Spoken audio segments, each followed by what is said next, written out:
कभी ये सोचा है कि एक बटन दबाते ही कोई मैसेज या वीडियो कॉल दुनिया के दूसरे कोने में बैठे किसी इंसान तक पलक झपकते ही कैसे पहुंच जाता है ना? सुनने में तो ये किसी जादू जैसा ही लगता है, लेकिन असल में ये कोई जादू नहीं है, बल्कि ये तो शानदार इंजीनियरिंग का एक बेहतरीन नमूना है। तो चलिए आज इसी रहस्य से पर्दा उठाते हैं और समझते हैं कि डेटा का एक छोटा सा टुकड़ा अपना सफर शुरू से अंत तक कैसे तय करता है। तो इस सफर की शुरुआत होती है ठीक हमारे चारों तरफ की हवा से। ये पहली छलांग है, एक अदृश्य छलांग, जो डेटा को उसकी यात्रा के पहले सबसे अहम पड़ाव पर ले जाती है। देखिए, जब मोबाइल नेटवर्क नए नए आए थे तब एक बड़ी दिक्कत थी। सोचिए, पूरे के पूरे शहर को कवर करने के लिए सिर्फ एक ही बहुत पावरफुल एंटेना होता था। इसका सीधा मतलब था कि एक वक्त पर बहुत ही कम लोग उसे इस्तेमाल कर सकते थे। और फिर एक जबरदस्त आइडिया सामने आया, सेल्यूलर कॉन्सेप्ट। इसमें एक बड़े इलाके को छोटे छोटे हिस्सों में बांट दिया गया, जिन्हें सेल्स कहा गया। हर सेल का अपना एक कम पावर वाला बेस स्टेशन होता है, और बस इस एक आइडिया ने नेटवर्क की क्षमता को कई गुना बढ़ा दिया। तो ये सेल आखिर है क्या? आसान भाषा में कहें तो ये एक छोटा सा इलाका है जिसे एक बेस स्टेशन कवर करता है। और हाँ, ये बेस स्टेशन वही है जिसे हम और आप सेल टावर के नाम से जानते हैं। लेकिन अब एक और चुनौती थी, और वो थी ज्योमेट्री की। बेस स्टेशन का सिग्नल तो गोल होता है ना? अब अगर गोलों से एक बड़े इलाके को भरने की कोशिश करें तो या तो बीच बीच में खाली जगह छूट जाएगी, या फिर सिग्नल एक दूसरे के ऊपर चढ़ जाएंगे, मतलब कवरेज ठीक से नहीं मिलेगा। तो इसका हल क्या निकला? एक ऐसा आकार जो हमें प्रकृति में भी दिखता है, हेक्सागन यानी षटकोण, बिल्कुल मधुमक्खी के छत्ते की तरह। ये सबसे बेहतरीन आकार है जो बिना कोई गैप छोड़े किसी भी एरिया को पूरी तरह से कवर कर सकता है। और इसी सेल जैसी बनावट के कारण इस सिस्टम को सेल्यूलर नेटवर्क कहा गया।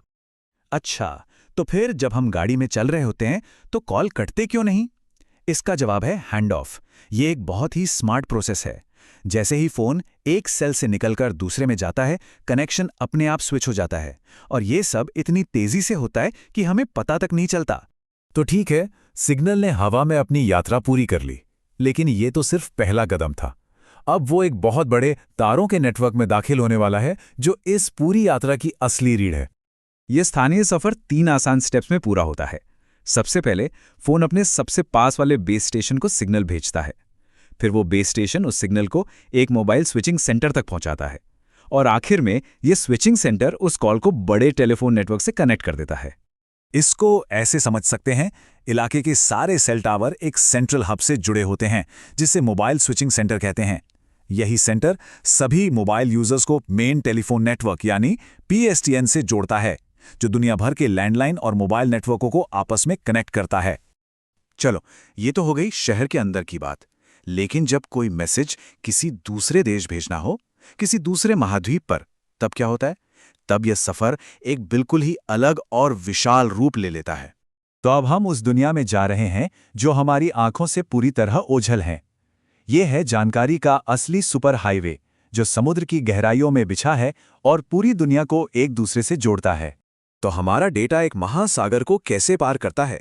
ज्यादातर लोग शायद सैटेलाइट के बारे में सोचेंगे, लेकिन सच तो यह है कि ये काम समुद्र के नीचे बिछी केबलें करती हैं। ये बात बिल्कुल साफ है। जब भी हम दुनिया के दूसरे हिस्से से कनेक्ट होते हैं तो 99% से भी ज्यादा डेटा इन्हीं समुद्री केबलों से होकर गुजरता है। तो ये हजारों किलोमीटर लंबी केबलें जमीन पर पहुंचती कहाँ हैं? ये एक खास जगह पर आती हैं जिसे कहते हैं केबल लैंडिंग स्टेशन या CLS। ये महाद्वीपों के बीच का डिजिटल दरवाजा है। एक CLS के अंदर काफी कुछ होता है। जैसे ही समुद्री केबल जमीन पर पहुंचती है, उसे 2 हिस्सों में बांट दिया जाता है, पावर और डेटा। पावर को वापस केबल में भेजते हैं ताकि समुद्र के नीचे लगे सिग्नल बूस्टर काम करते रहें, और जो डेटा ले जाने वाला ऑप्टिकल फाइबर है उसे देश के लोकल नेटवर्क से जोड़ दिया जाता है। तो CLS को एक पुल की तरह समझ सकते हैं। ये हमारे शहर की लोकल डिजिटल गलियों को दुनिया भर में फैले हुए ग्लोबल सुपर हाईवे से जोड़ने का काम करता है। तो अब तक हमने सारे अलग अलग हिस्सों को देख लिया है।